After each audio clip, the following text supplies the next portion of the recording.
This is an exclusive. I'm a very behind-the-scenes guy. I don't do this for just anybody.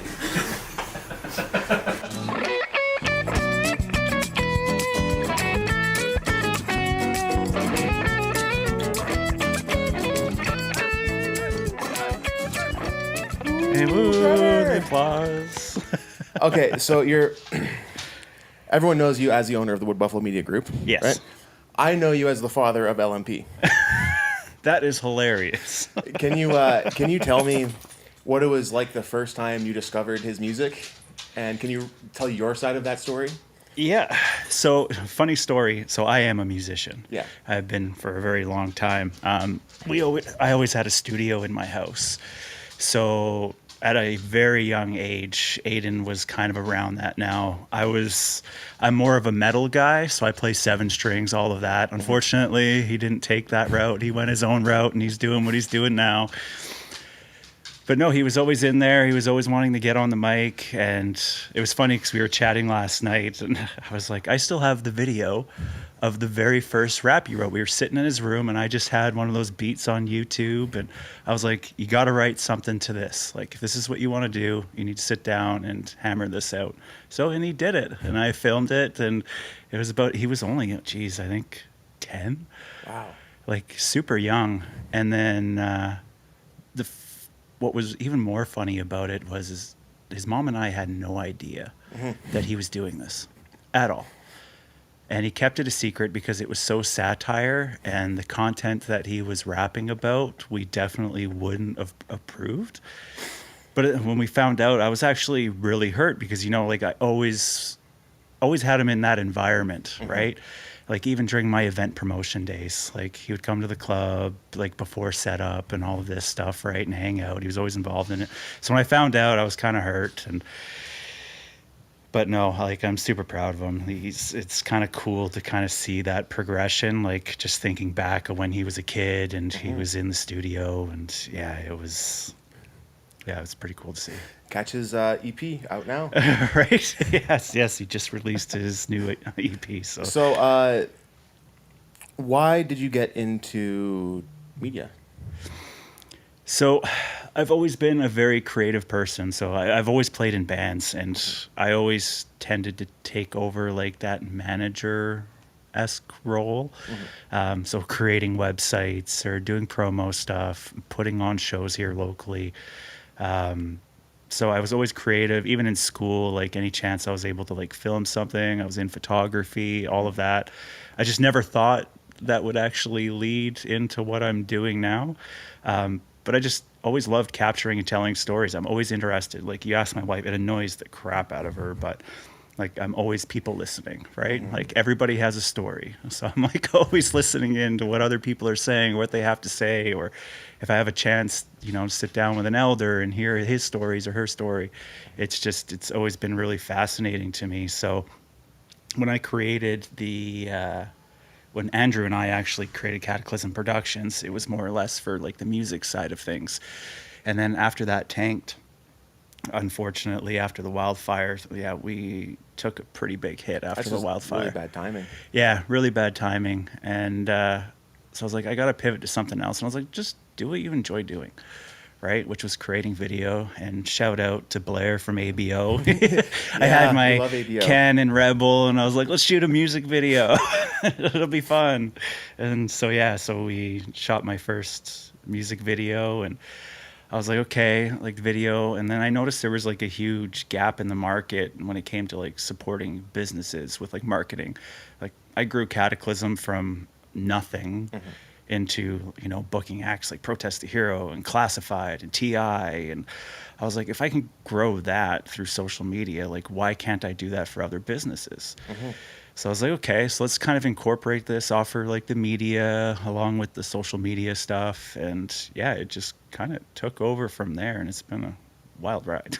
Yeah, that sounds smart. Like, if you're in bands, I always say like there's always 1 or 2 people that kind of really make it happen, and the rest of the people, it's like herding cats.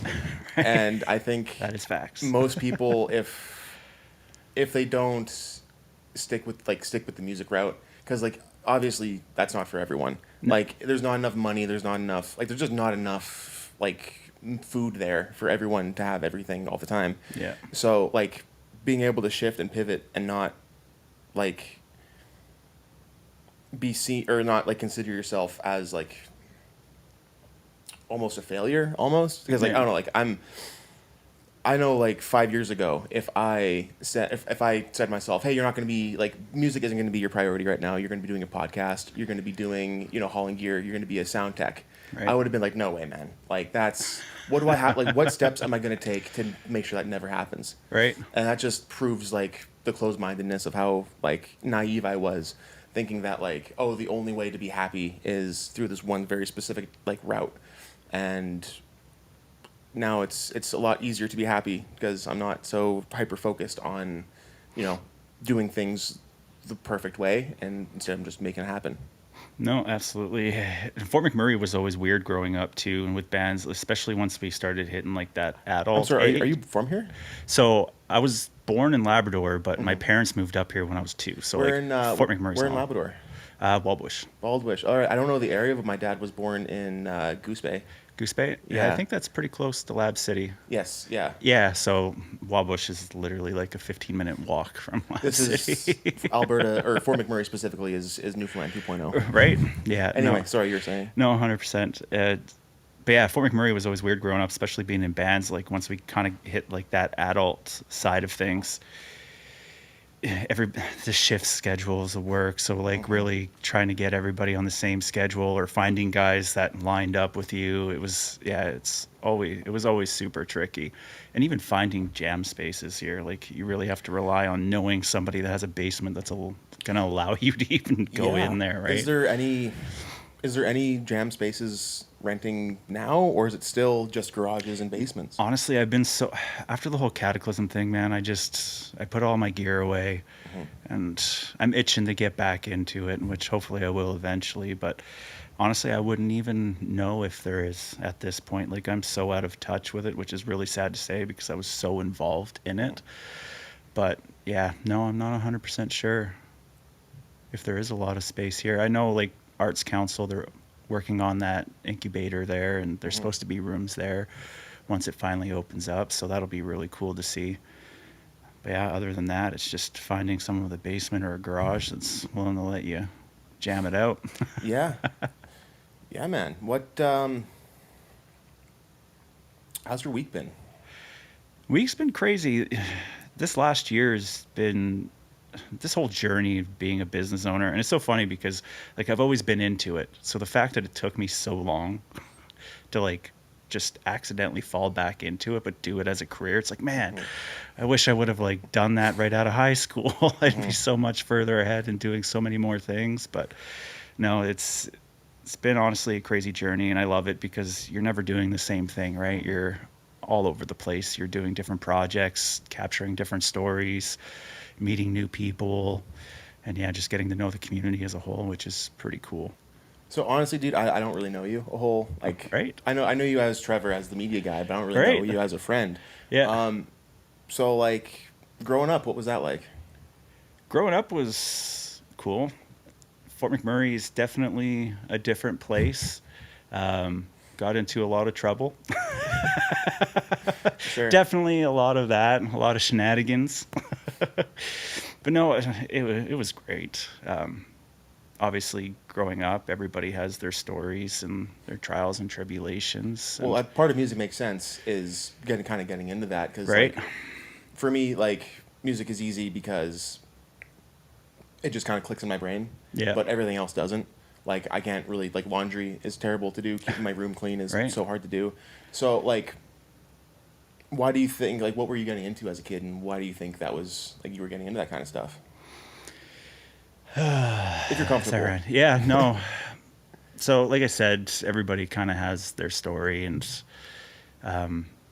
some people have it a lot rougher than others in their bringing up, and my upbringing wasn't too bad. But I always just tried to keep myself busy to stay away from the stuff that was going on at home. So I was involved in everything, like every sports team. What was it? student committees, chess club, sports, music. So I was involved in everything, just to kind of keep away from that, right? I don't think I really ever struggled with mental health that I can remember until I was older. Okay. And then that's when it like really hit me, and it got bad for a little while. What happened? What was going on? A lot of it had to do with career, and then I think just a lot of bottled stuff that just eventually it just unfolded. Like things weren't going right at work. I wasn't happy with the way things were going, and then you start having all that self-doubt. Like, what am I doing? What am I doing with my life? I was a young adult. Like I had Aiden, and I found out the day before grad that Jocelyn was pregnant, right? So That's a lot of life. I had to at grow up once. like now, right? Yeah. So, and then, after spending so much time out at my previous job, just a bunch of stuff went on out there, and it just really affected me. And I went into a pretty dark spiral. And that's when I was like, luckily I'd been building the business while I was still working out there, right? And I really thought that I could do it, but of course it's scary. I spent 12 years at this company building a career. The pay was really good. I was like, what? I'm just going to go toss it all away in hopes that this one thing that I've been working on works out. But I did it, and that really helped. Like once I found my lane and I enjoyed what I was doing, and I'm not technically home more, but I am at the same time. Like I don't get any days off now. It's just flat out nonstop. But there's definitely a period, and it's weird because you'd think I'd have the mental health issues like growing up, and that's why I got into music and stuff. But I don't think it was. I think I made it well. I kept myself busy enough. Do you think that's why you never really had a spot to really sit down and like stew and that Yeah. kind of stuff? Like in school, I would see the school counselor and all of that because of everything that was going on at home. But other than that, like I wasn't rebelling or super bad kid and like getting hard into drugs or anything like that. Like I was always busy, whether it was football, hockey, So playing in you almost bands. used all the negative to propel you forward Yeah. as like motivation to just get out of the bad situation. Yeah, one could say that for sure. I mean, that sounds so reminiscent of almost every success story ever of the hero's journey. There's Right. always a moment where, they're at the bottom and they realize that something needs to change, a fundamental shift needs to happen. Right. And some people are fortunate enough to realize that, and they shift out and they become the person they were meant to be or anything like that. Do you believe in like predetermined destiny, stuff like that? Honestly, I haven't put a whole lot of thought into it, but parts of me do. I just wish it happened sooner. I really do. Yeah. Like, I was miserable for like 12 years, man. It wasn't what I wanted to do, but the pay was there. I had a young family, and, I had to step up and make sure. And, growing up in Fort McMurray, it's funny because a lot of the people that I hung out with, both parents worked out at site. So there was like no supervision.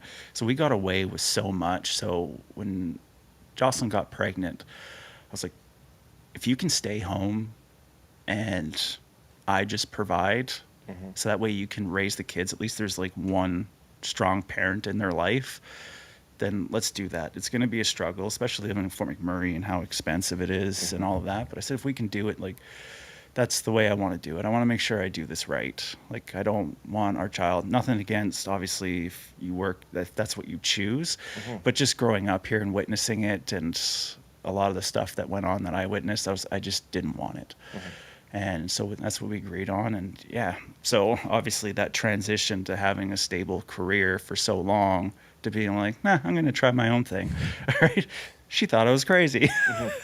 Well, I mean, naturally so, but like everything in life is a gamble at some level. Either you're gambling your sanity of how long can I stick with this thing, or you're gambling the chance of it, something better happening. See, that's the thing about me too, is I love the risk, right? There's no reward if you don't take risk. That's what I believe anyways. And you can even see that in the Cataclysm days, like music promoting or show promoting is a gamble. Yeah. It's nothing but a gamble. And I went all in. It was like, oh, I have how much money? Perfect. I'm going to sink it all into this artist and just hope the show does well. And did that like bring you any stress or anxiety or anything? Oh, dude, so much stress. So much stress. I feel bad for Andrew, too, because I just dragged him into it. And obviously, Andrew was really into that at that time. Funny story, Andrew I found on Kijiji. Okay. And I hired him to be the sound tech for my band at the time. And then from that relationship, it built. And then you guys and then we close. built into the promoting business. And yeah, we just kind of grew it from there. Yeah. But yeah, so much stress. Like, there's no worse feeling. There was one time. So before I started Cataclysm, I worked with, which shout out to Ryan and Scotty from Edmonton. They had Raised Fist Promotions, and they were like one of the bigger promoters in Edmonton, and they wanted to expand up here. And we put on a couple of shows, and like, there's nothing worse than going into show day knowing that like you don't have enough to pay the artist the remaining balance. Wow. Right? And I'm not going to name names of the artists, but there was one artist that I really looked up to in the metal scene, and like, this guy was almost an idol to me, right? And like, having to sit down and be like, dude, we need some time to like get you your money. Hate to tell you that. Yeah, man, it was super scary. And obviously I didn't really know what I was doing either. And looking back, I definitely would have done things a lot different. For the young guns out there, what's one small thing that you could kind of hone in on and say you would do differently? Don't put on a show unless you have the money to cover it if it completely flops. Sure. Yeah. So it's kind of like the adage of like, if you can't afford it twice, then you can't afford it. Yeah, basically. Yeah, we just put all of our. Yeah. It's crazy how like music production and events, like everything costs so much money. Oh, so much. But at the end of the day, like artists, the mass majority of them are still getting away with like, here's $100 for the gig, here's $200 for the gig. Oh yeah, like, well, when I was in Fear the Living, we had a show down in Edmonton. It's typical Fort Mac style. All of us in our brand new Ford F-150s with probably about $40,000 worth of gear, traveling to Edmonton, separate hotel rooms to go play a show at a small venue for $100. It's like, what are we doing? But it's like, just for the love of it, right? Yeah, you just like, enjoy doing it. It's a weird relationship, because I feel like music is one of the last, or I mean, I guess art in general, it's one of the last things where there's this pride in not getting paid, and there's this pride of the hustle. Yeah. Like, how many times have you heard of like B/C level bands touring and sleeping on the floor of the van, or like sleeping on hotel rooms, and like they get up and they're like, yeah, we did it, we survived, we're road dogs. Right. But like, that's no way to live, man. No, it's definitely not. Especially when you look at, like, obviously in your brain you think that you can make it, right? It's just, you got to put in that work, and you can't give up. And it's not an easy road, man. That's for sure. No. It's so saturated. There's so many people in the exact same boat as you that are traveling around in a crappy van that's breaking down every couple 100 kilometers. And by the time that your little weekend warrior tour is done, you're like in the hole thousands of dollars. Like, it's a tough road, man. It seems like even weirder now, because with all social media and influence, it's like when I was a kid, like the internet was around and YouTube was around. Yeah. But like people, like there weren't kids in my class being like, oh, I want to be a YouTuber when I grow up. I want to be an influencer when I grow up. And now it seems like every third or fourth kid is like, I'm going to be an influencer. I'm going to be a YouTuber. I'm going to be doing something that's not a traditional job. And I don't know if it's scary or good. I don't really know how to feel about that. I don't know. I kind of feel like our parents, like, you go out and build a fort or something like that. Like, when I was growing up, I was just stuck in front of the N64 playing James Bond 007. Like, you'd have to pry me off of that thing. But it's just, everything evolves. And I don't know if it's a good thing or a bad thing. Like, kids now are way smarter than what we were, because they have access to the entire world at their fingertips, right? But the downside to that is they have access to everything on there. So, like, we're talking about global conflicts, and I think that contributes a lot to a lot of the mental health in younger kids because they're having a hard time processing all of that information. I know that was a struggle with Aiden.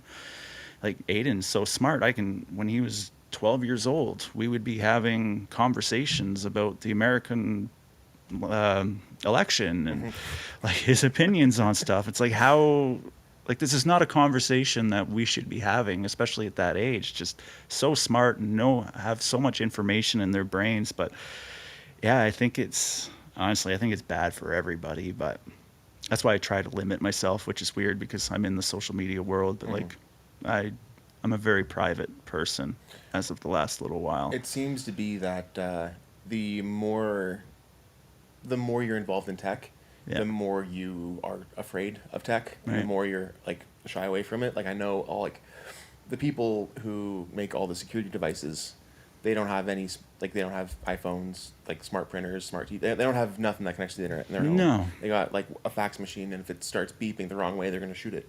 Right. Well, it's the same thing. It's like any job, right? If you're a carpenter, the last thing you want to do when you go home is build cupboards. Yeah, right? I guess, yeah. So how does someone who grew up at this point, it was a different world, like almost a different planet. How does someone that was raised in that kind of environment transition into this world and raise a kid to be, successful? That's a tough one. At the end of the day, being a parent, there's no right or wrong way. You just try your best. There's a couple wrong ways. Well, there's yes, there are definitely wrong ways. But if you're a good person, you always want your child to grow up better than you did, right? And that was always my thing. It's like, if me and Joss could stay together, who's my fiance, by the way. Hi, Joss. If we could stay together, that's a win, right? So we both grew up kind of in that, parents divorcing or splitting up or whatever the case may be. So that's number one. So having stable parents and just be able to provide them with the things that we didn't have. Now, the problem with that is we provided them everything we didn't have, which then it's like, oh, crap, maybe we overdid it because now they have a tendency to maybe be a little spoiled. Yes. Right. Yeah. So it's just, it's so hard. You just got to do your best, man. And obviously you grow up with certain beliefs and instilling that into your children and just try and guide them the best way you can. And at a certain age, like once they hit 16, 17, like there's no talking to them, right? You know how you were, like your parents told you to do one thing and it was like, no, I'm going to do the complete opposite. You just got to hope that, you instilled the right things into them and that they carve their own path and they do okay for themselves. That resonates with just the idea that the more you try and hold things and control them, the worse it's going to go. Like, the more I held on to the idea that I'm going to be a famous musician, the worse my life got. The more, you try and constrain your kid and force them into this lane, the more they're going to rebel against it. Yeah, and like even with electronics, like we monitored it and tried to limit the amount of time. But it's like we didn't want to fully keep it away from them either and be like, no electronics at all.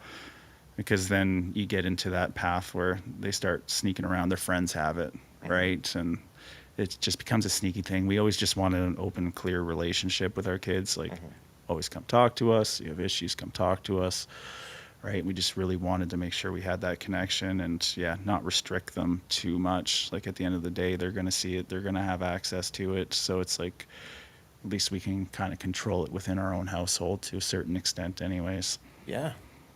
I grew up completely free-reined on the internet. No supervision. Just, here's an iPod Touch. Go bananas, kid. Give her. And, I definitely messed up my brain. Right? Yeah, I think we all did. Well, I mean, like, now we're seeing a whole epidemic of people really questioning, the legitimacy of social media and the legitimacy of what is all of this online all the time doing to you. And I'm sure we're going to see in the next 15, 20 years, like, a big societal shift almost towards, like, cigarettes, where it's like it's going to be a little more taboo to be online all the time and a little more taboo to, like, to be so invested in your screen. Yeah, I hope so, man. It's just too much, and there's so much crap on there. Yeah, it's not good for your mental health, that's for sure. When you were growing up, were cigarettes widely considered like bad and dangerous and like don't smoke, or was that no? I started smoking at like 10. So like the general public, did they were aware of the dangers of cigarettes? Oh yeah, no, 100%. But what was like the attitude? Like, was it just more of you didn't care, you didn't see it? Like, what was? Honestly, I don't even know.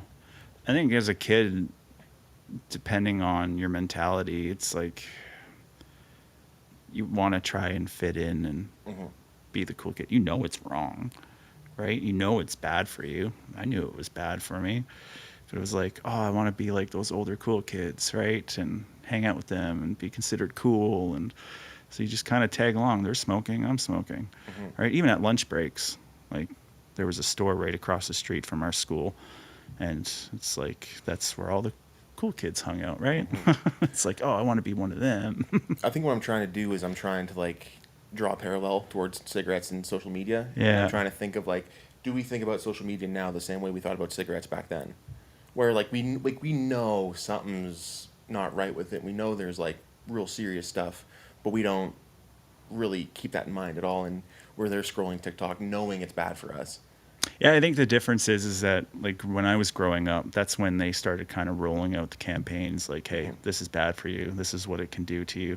I don't think we've hit that point with the social media side of things because it generates so much money. How would you even... The government's never going to come out and be like, social media is frying your brain. You don't think? No.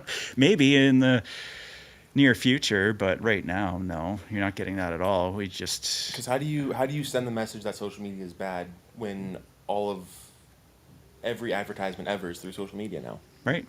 Yeah, it's like, it's a weird world, man. It's definitely having its effect on people. Like everywhere you go, everyone's staring at their phones. So but I don't know.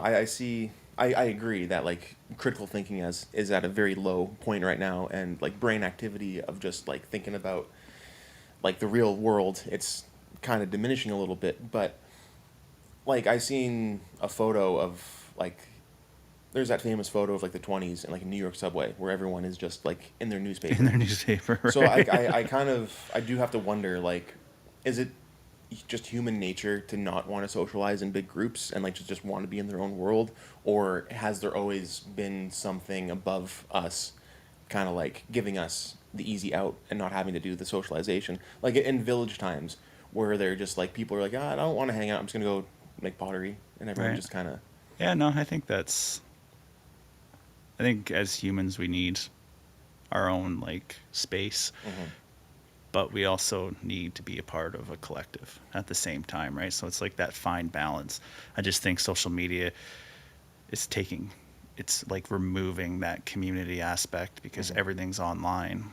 And I think it's forcing us to have shorter attention spans too, right? Like, oh, absolutely. We're constantly trying to get that dopamine hit, and it's like you can't get it through a boring conversation with somebody.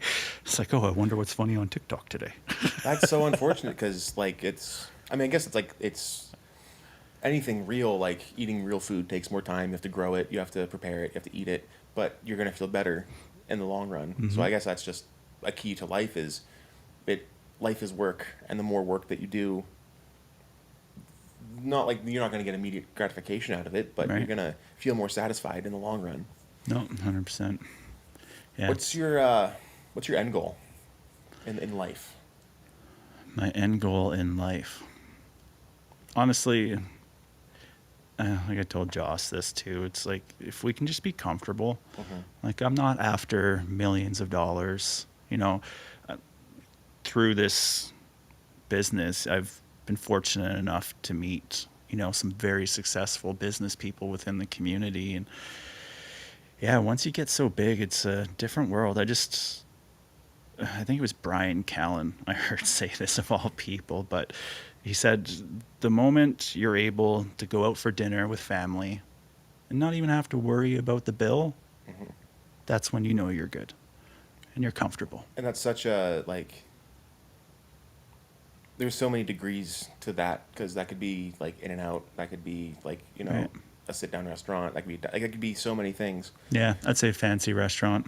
It's a fancy restaurant, yeah. Yeah. But I guess that's also like, you know, the way I'm thinking about it is like happiness is always in the expectation and in Right. like in the brain. Like of course, like I think that I don't know what the number is now, but when I did the research, the number was like something like $80,000, $65,000 to $80,000 is like the bare minimum of like happiness. Yeah. Like where you're not surviving, you're actually kind of thriving a little bit. Yeah. So you know, I think anything after that, it's really just your brain trying to manage expectations and manage like exactly what you're saying. Like, am I going for the world? Am I going for like the ladder doesn't stop. No, it doesn't stop. And yeah, for me, it's, of course, when I first started, it's like, oh, I want to expand. I want to be across Canada. I want all these things. But like realistically, I just want to be able to spend more time with my family. Obviously, right now it's limited because I'm still in that growth stage of getting to where I want to be. But yeah, I just want to be comfortable, have a nice home, be able to spend time with the family. Like, I'm not searching for bags of riches by any means. I just want to do what I love, man. And luckily Fort McMurray has given me an opportunity to be able to do that as a career. Like, it's not easy, and a lot of people have to put a lot of trust into you, especially when you're managing marketing, communications, and video production, and to tell their stories. And I can see why you're a pretty closeted person and you're not out spilling your beans everywhere. yeah, I'm definitely very behind the scenes. I think a lot of so I grew up with illness, and that prevented me from doing a lot of things in life. And then obviously once everything went down with my mental health, I just became very closeted. Like, I'm a very introverted person, which might surprise some people because they always see me out at events and I'm always talking to people. But like, if I'm not working, like, I'd much rather just be at home. This probably resonates with you a little bit, but my energy is like a battery. Yeah. And I need to charge myself up and then deplete the battery. And doing events, I could be at 100%, but no matter what, after an event, I'm going to be at a 10%. Like, there's no after party, there's no hangout. I need to go home. I need to be in a dark room, Right. reset for like a good 12 hours, and then maybe I can go out again. Yeah. Yeah, no, it's been tough to manage both of it, especially being in the line of work that I'm in. Like, you're expected to be, that outgoing. Tell me about it, man. Right? Yeah, no, exactly. Yeah. It's I think what helps me to not get anxiety over that expectation is to just have confidence in myself that the way I show up is good enough. Because even if I'm not like, hey man, I'm not super lit up, that Right. doesn't mean I don't have value. And that might be a little bit different because I'm not really, my personality isn't exactly like my strong, like, what am I trying to say here? It's easier for me not to be on all the time because I'm a sound guy. Yeah. So there's not really an expectation for me to be on all the time. If anything, the expectation is me to be bitter and sour. Yeah. So if I'm anything like more than bitter and sour, it's like, hey dude, awesome. Great job. So, I could imagine being a media person, like having a client and being a not a Debbie Downer, but just being more neutral. They're not exactly going to be confident in like, oh yeah, I want you to run my social media and be the voice of Yeah. what I want to do. You're just like monotone. Cool. I can do that. It's not going to work out. No. And But I don't know. I think that's more genuine though, because I don't know. I get nervous of people who are like that all the time. Yeah, no, me too. I definitely do. They got skeletons in their closet. Right? They got something wrong with them. 100%. Yeah, but yeah, no, I'm just, it's different. There's like two versions of me. That's why you don't really see me constantly out in the community at like big events and stuff. If I'm not working it, like, I just want to be at home, have a fire, and be with the family and relax. What version am I seeing right now? The version you're seeing right now, I'd say it's my normal day-to-day. Normal day to day? Yeah. Yeah. And like I said appreciate it. before we started, I don't just do this for anybody, and this is probably the only one I'm ever going to do. But it's funny because it was cool having you reach out to me for like ideas or equipment questions and things like that, because I never really had that person, right? So I had to I never went to school for this stuff, right? So it was all self-taught and figuring it out. So the fact that I was able to like even contribute in the slightest to kind of help you, like sway you in a different way for different types of equipment and help you out, and just to see what you've done with it. And yeah, dude, it's super cool. I'm proud of you, man. Thank you. Thank you. A lot of people are saying they're proud of me these days, and Right. it feels Well, you should be proud. It feels a kind of way. No, it's one thing. I see so many people, they have millions of ideas, but they don't follow through on any of them. Yeah. Right? Yeah. And when you see someone that's like, oh, I'm going to do this, and they work at it and they do it and they accomplish it, like that's always awesome to see. I said last season I did a solo episode, and in there I committed to myself that I'm going to get better at this. I am giving it my absolute everything that I have. And I don't really care about anything as much as this right now. I'm going to continue getting better at it. I'm going to continue working on it. I'm going to learn as much as I can. And I'm going to keep sourcing the best people that I can, keep talking about the best stories that I can, representing the best communities that I can. No matter how bad it is, I'm going to get better at this. Yeah. And when I started when I decided I wanted to be a musician and be in a band, the only thing anyone told me was like, "You sure?" Like, it's a good hobby, but like, it's not really a career choice. Get a trade, get a job, have a traditional life. And those were the people in my personal life. But then I would go online and I would look at the people that I looked up to, and every single one of them said, "No, you can do it, but you got to do it though.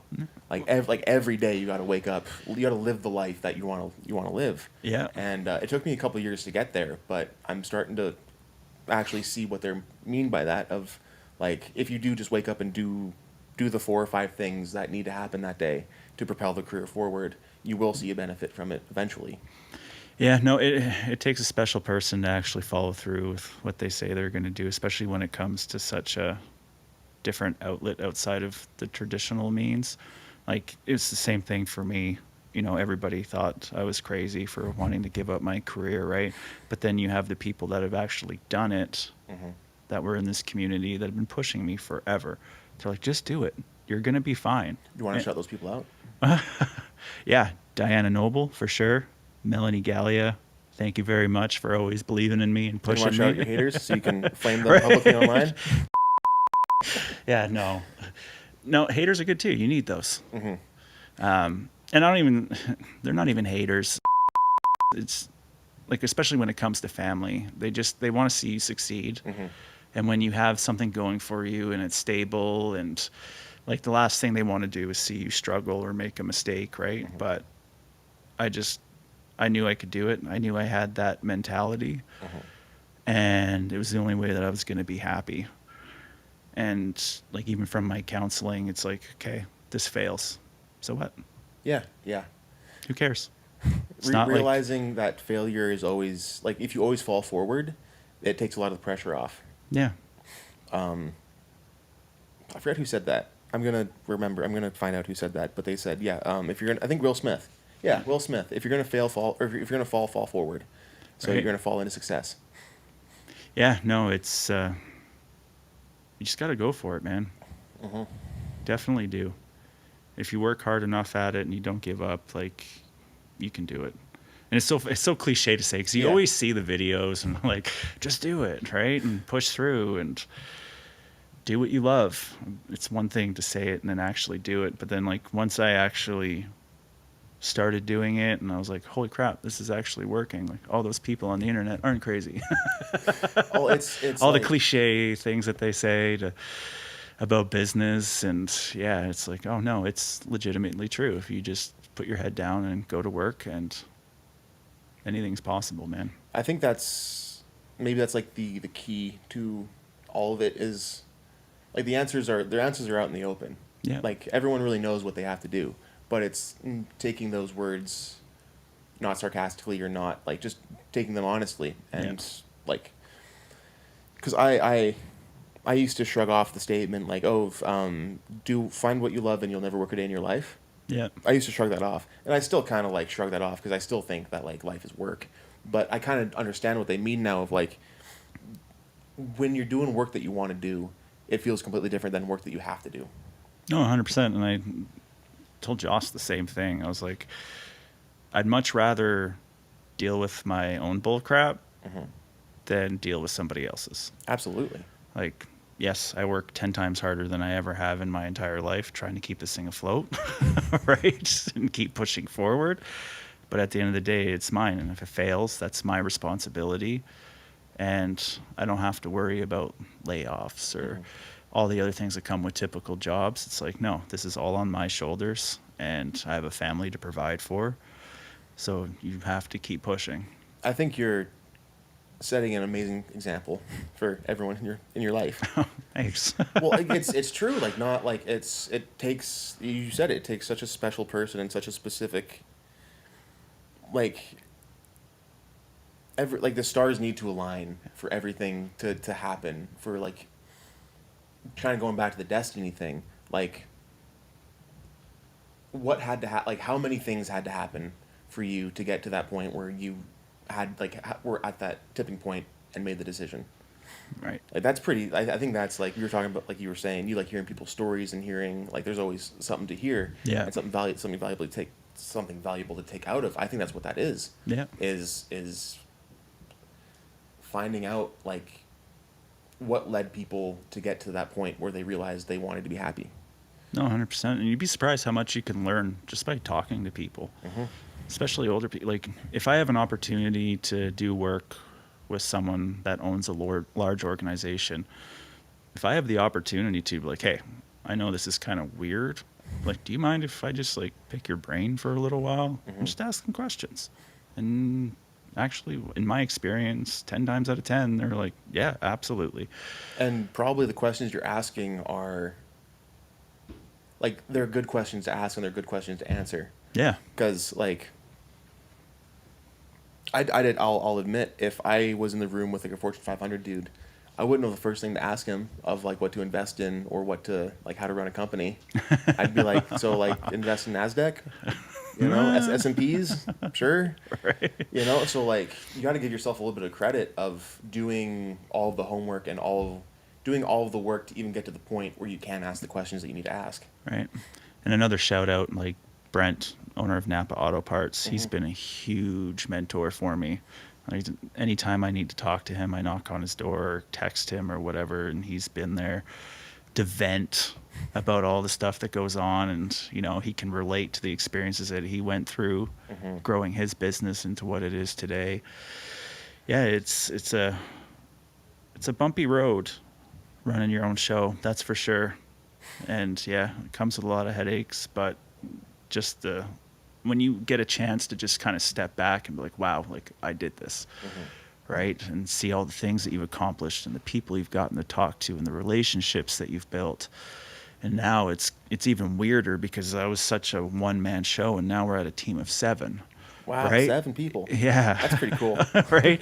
So it's like going from that to having a team to now manage and look after. Yeah, it's been crazy and super fortunate. What was the transition like from being a one-man show, everything's on your shoulders, to having people? Like, were you completely happy to let up the responsibility, or was it a little? Like, I thought I was going to be. At first, it was really weird. It's your baby, right? You do things a certain way, you handle things a certain way. And once you start mixing in other people, you have to learn to be like, not everyone has the same mentality as you. And people are going to mess up. Your team's going to break equipment, Aiden. For anyone who doesn't know, I knocked over Josh's camera. And, you know, but you need them. if you want to continue that growth. Like, you can only do so much as one person, Yeah. right? Yeah. And it was getting to that point. It's like, man, like, am I just going to be working 24/7? Right? Like, I can't. That's not smart. No, and no. it creates burnout fast. Even with a team of 7, I'm still like on the verge of burnout. Well, you're like, it's instead of being there pressing record, you're answering phone calls and you're sending emails and you're like, it's a completely different style of work. Yeah, there's the business side of it, like behind the scenes of everything that goes on. Like you said, the emails, the constant phone calls. Do you find that part? Well, I guess you do. Yeah, you that part isn't that much of a struggle for you, because you said when you were in bands, you were just naturally picking up that role anyway. Yeah.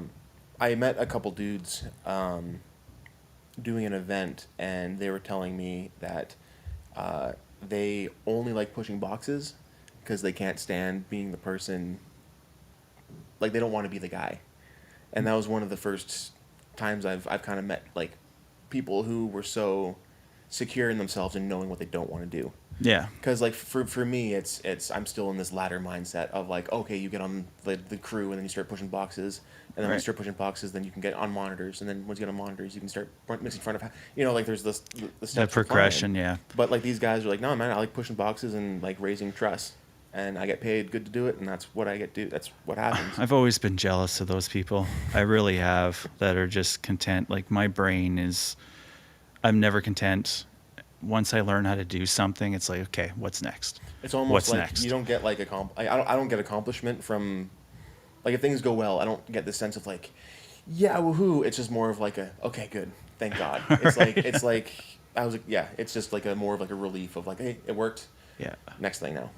Yeah, no, like, even when I was in the mine on equipment, it was sitting on a haul truck for 12 hours a day. Like, I'm surprised I didn't go mentally crazy sooner. Yeah. To be honest, well, like, yeah. my brain is just always on the go, and yeah, I just always need something new. It's like, okay, I've done this, like, now what? Right? Just people are wired differently. Like I said, I'm jealous of the people that are like capable of just, no, I'm content with this and I will do this till I retire. I'm like, man, what is that like? Even now, there's times with the business, it's like, okay, I've been doing this long enough. What's the next big idea, Trevor? I mean, but like, you need both. It's such a Right. it's such a symbiotic relationship, because if you don't have the people pushing, if everyone was trying to climb the ladder, you're gonna have 35 busy bees always trying to like get ahead, rather than just listening and knowing, like, Right. taking care of stuff.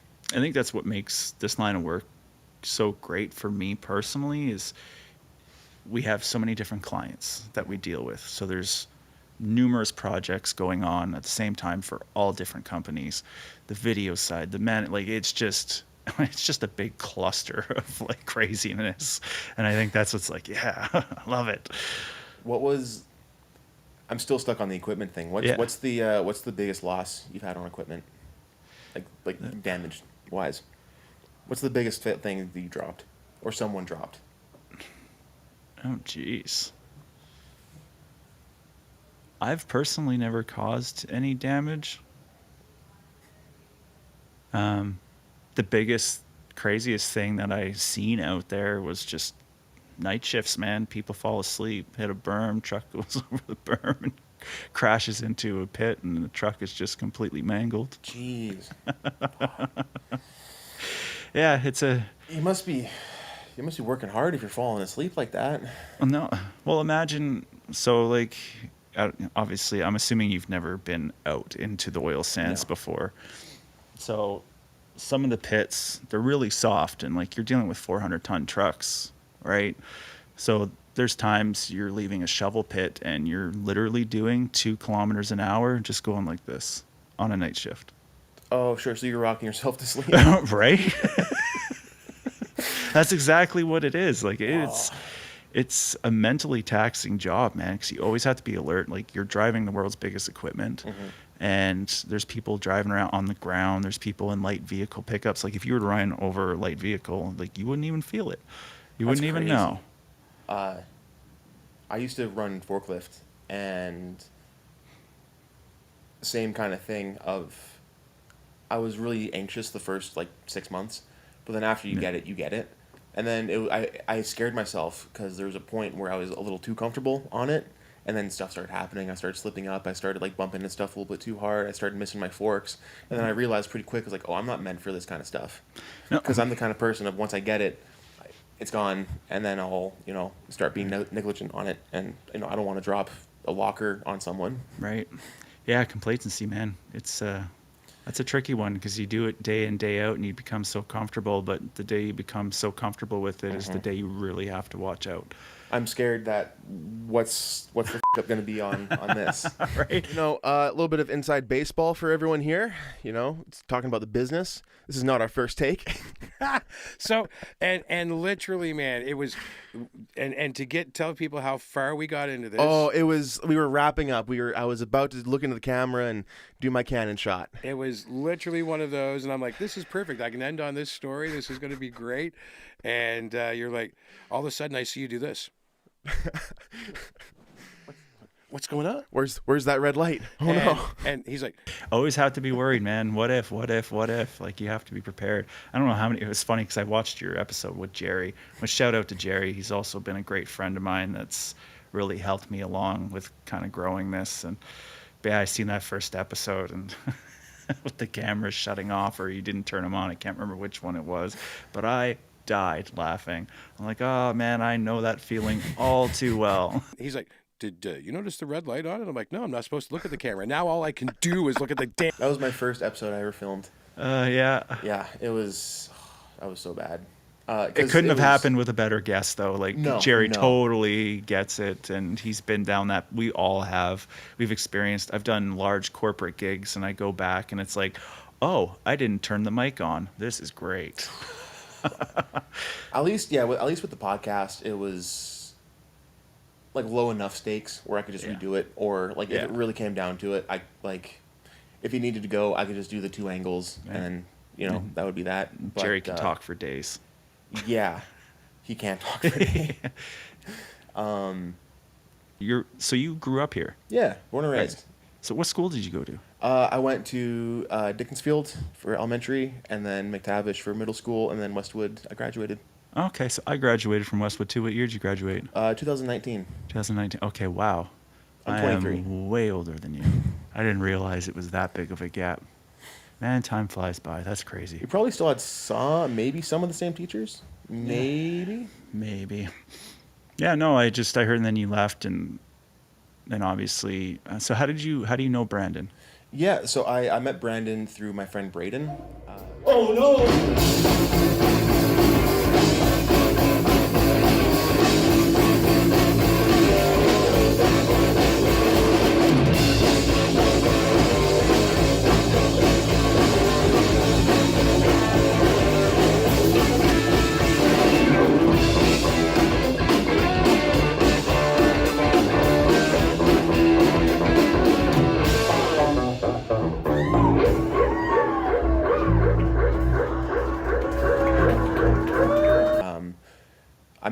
I met Braden at an open mic at Tavern.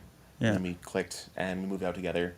And then through that relationship, he knew Brandon through When April Met July. Yeah. And then we played a couple shows together.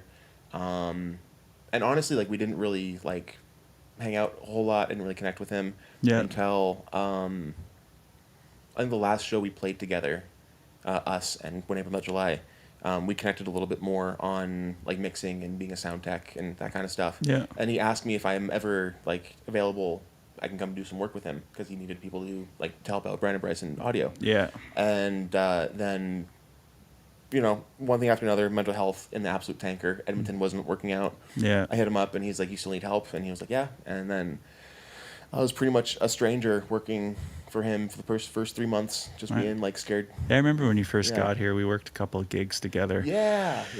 Yeah. I think one of the first ones I did was with you, like one of the corporate things. Yeah. Yeah, no. Brandon's cool, man. It was a little bit of a learning curve, kind of like with the exact, like what you were saying of when everything is a one-man show for so long and then you bring other people on, you kind of have to just like accept that people do things differently. Yeah. And me and Brandon, like, we work really well together, but like fundamentally we're kind of like opposite people. Yeah. He is like he's a very particular person of like he likes stuff to be very neat, very tidy, very clean. And he takes a lot of pride in that stuff. That stuff doesn't really like I like it. I like clean and tidy stuff, but it's not my make or break. No. So like I'll be a big moose, like just running cables back and forth and like I'm getting it done in my way. Yeah. But then, he has to go behind me and straighten everything out and like make it nice and do it his thing. And there's definitely like I've had to learn to. I'm not like it's very good. I'm happy that I had to learn, but he kind of coached me into like being a little more tidy, a little more clean, taking a little bit more care of like everything, and just take my time a little bit because I'm such a rusher, and it's so easy for me just to like. I need to get done. I need to get done. Right. No, that's funny. Yeah, I remember Andrew used to get so mad at me too when we were in. I always wanted to help him out. Like I didn't want to just be the guy that took care of business. Like I wanted to help Andrew out too, right? And kind of learn a bit more about the whole sound thing. And yeah, the amount of times he got mad at me over cable wrapping is I was just gonna say, unbelievable. can you wrap a cable? Yeah, right. Now I can. Yeah, because of him. I was tired of getting yelled at. He was so mean. He's probably one of the dudes with the biggest resting B-word face that I know. I think it takes advice for anyone. It takes a good year and a half and a good 2,000 cables to get okay at cable wrapping. Right? Yeah. I think, yeah. Yeah. So I thought I could wrap a cable. Yeah. No. Nah. No. At least, okay, I could. I knew about over-under. I knew about the coil. I knew about that stuff. Yeah.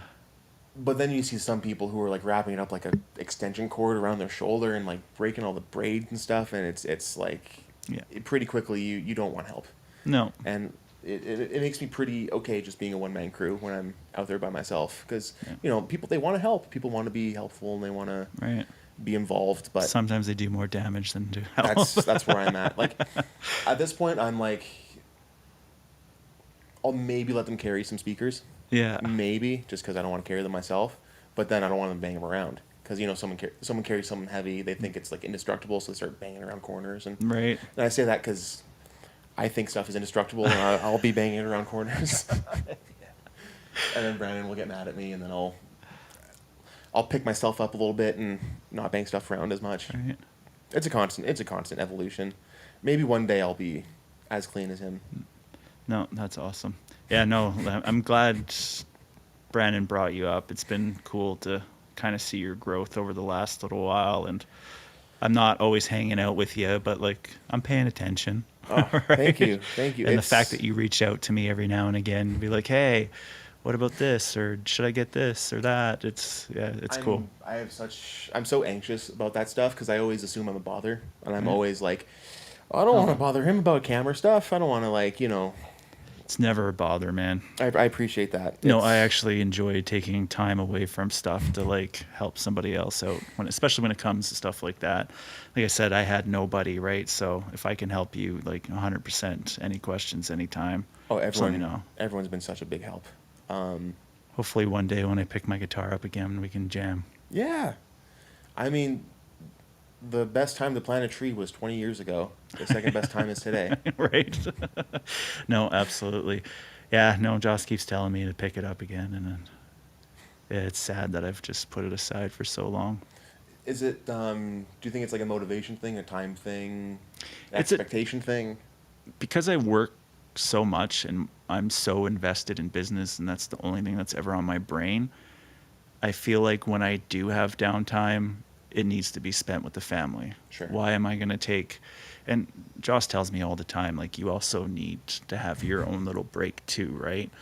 But there's that guilt. It's like, okay, I don't get a whole lot of time with the family because I'm always so busy. So when I do get it, it's like, okay, I need to either not do anything and just completely decompress or spend time with them. Mm-hmm.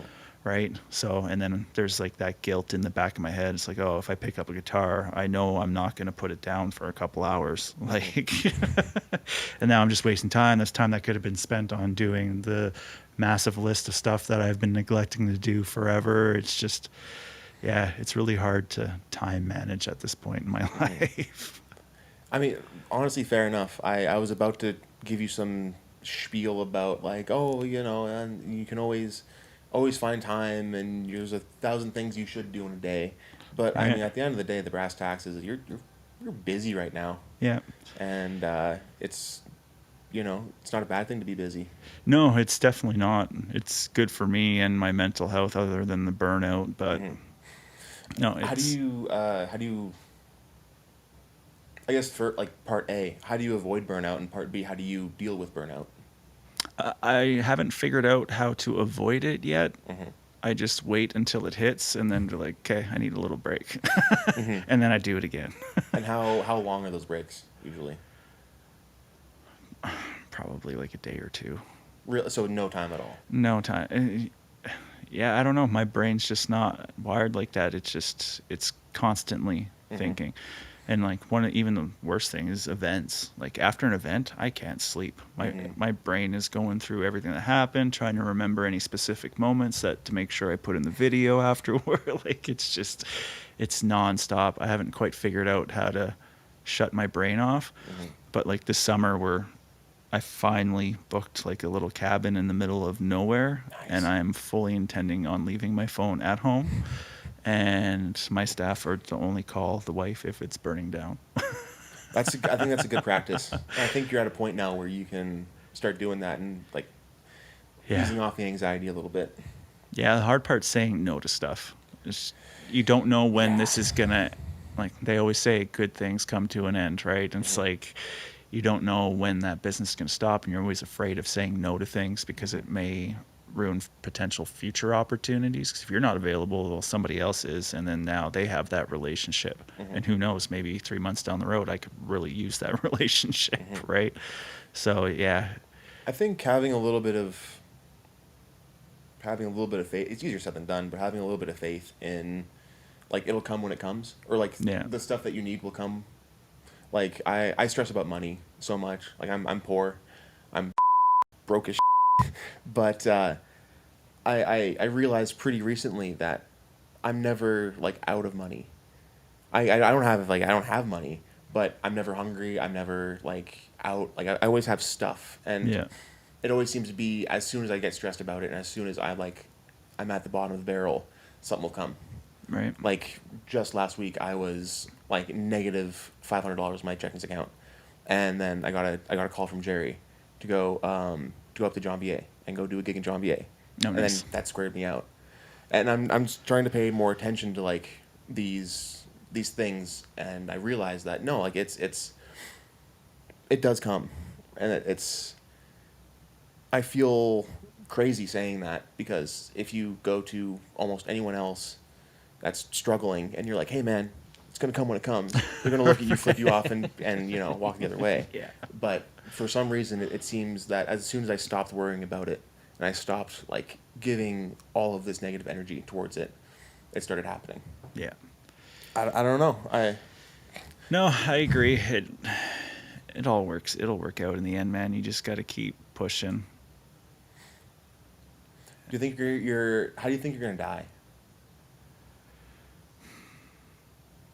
I honestly don't know. I just hope that I'm not aware of it when it happens. I don't want my last minutes to be sheer panic or scared, or So just like walking through the park, gunshot, back of the head, silence. just quick and easy, or in my sleep. Yeah. That would be great. That would be ideal. Yeah. Mm-hmm. You? I think, I don't know. I have two thoughts. Either I'm gonna die young and be part of the 27 Club, or I hope that's not the case. I hope it's not the case either. Or it's gonna be like just never dying. Like my great grandma, like she conked out at like 100. And like she was like, and she only conked out That's like a good life. Yeah, but like, what do you do for like when you're 60 and you got Right. 40 more years left? Right. What are you gonna do? Right. Yeah, I think the key is just making sure you stay active, because that's my big, like, I can't really say much. I always say you got to stay active, but aside from walking around festival grounds and shooting videos and stuff, like, I am not active. But I know at some point you kind of have to start to be. Because the last thing I want to do is be in my 60s and not able to move around. Yeah. And then you're living the rest of your life not being able to do anything, right? And then that's when things become super miserable. Did you see the last Aussie concert? Yeah. Yeah, that was heavy. That was heavy. I wept a lot. Yeah, I haven't had a chance to like actually watch the whole thing, just a few clips on my late night scrolling before bed. But yeah, no, that was yeah, I definitely got to watch that. I think that's the second way I would want to go. On stage in front of like 40,000 people. 40,000? Maybe like 200,000. I think 40,000 is a little, I deserve a little bit more than that. A little bit. But like, I don't know, I see there's a lot of haters and just a lot of haters who are like, oh, I remember in 2003 when it was his last show. Oh yeah. And, everyone's just saying that like it's a cash grab and it's this and it's that and it's just let it up already. Right. I don't see it like that at all. Like, because he put on he sang as well as he sang in the past 20 years. Right. It's incredible. So, like, if it was like a Motley Crue situation where like they obviously can't do it anymore, that'd be a different story. Yeah. But like, I think he got the send off that he deserved. Oh, And, 100%. like, I don't know. The fact that he can still sing like that is incredible, because you hear him talk, like the guy can barely form a sentence. The Parkinson's is rough. Yeah, man. Have you ever known anyone with Parkinson's before? Not personally, no. My step grandfather's wife had Parkinson's, and it's a rough disease. It having to see someone like slip away, and they know they're slipping away, and then they come to like they have moments of lucidity, and then they slip back into that. Like it's tough. Yeah. But yeah, I'm sure you've noticed I can be kind of morbid. Yeah, I kind of got that with How You Gonna Die part. Yeah. I don't know. I like to Buried or cremated? cremated. Yeah. My mom wants to be cremated because she's convinced she's not going to be dead, and that cremating her is going to be the thing that finally like releases that. I don't believe any of that. Yeah. I just think of I don't know. I wouldn't mind being like underneath a tree somewhere in a field. I want a Viking burial. I've told Viking Josh burial? that from like the last 20 years. Viking burial. That'd be the coolest way. Where you just have to get Out of Gregoire Lake. the whole lake catches fire. Right. Yeah. I wonder what kind of private property you would have to do that kind of a thing. Like you'd have to own a private lake. Right. I don't know. I don't know if there's any rules or regulations to it. You definitely just can't. clean up the mess later. You definitely can't do it. It's definitely very illegal to send a burning body down the river. Because I think there's like laws against playing with cadavers, and I think that's you would be at that point. Yeah, I told Aiden. I said he had to be the one to shoot the arrow. Yeah. You ever watched the movie Captain Fantastic? No. We watched it. It's about the guy who raises family in isolation, and he goes to his wife Butler, and she has and movies about like the kids in that trying to turn it on pretty much. And I don't know where I was going with this.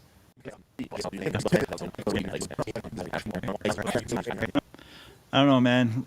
This life is, especially having kids, I realized how quick it actually goes by. And you got to do what you love, man. You got to be happy. Like money, yes, it's nice having a lot of money, but if you're not happy making it, you're just going to have a miserable life. Mm-hmm. I think that's the best send-off. Thanks, Yeah. Trevor. Thanks for coming, man. No worries. It was my pleasure. Awesome. Where can we catch you? At Wood Buffalo Media Group on any social media platform. Awesome, dude. Thank you so much. You bet. Cool.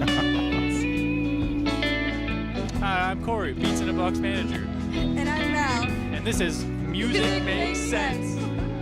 Hi, I'm Justin McNeil from Beats in a Box. This is Music Makes Sense. Hi, I'm Hannah, Apple Balloon Animal Dog on TikTok, and this is Music Makes Sense.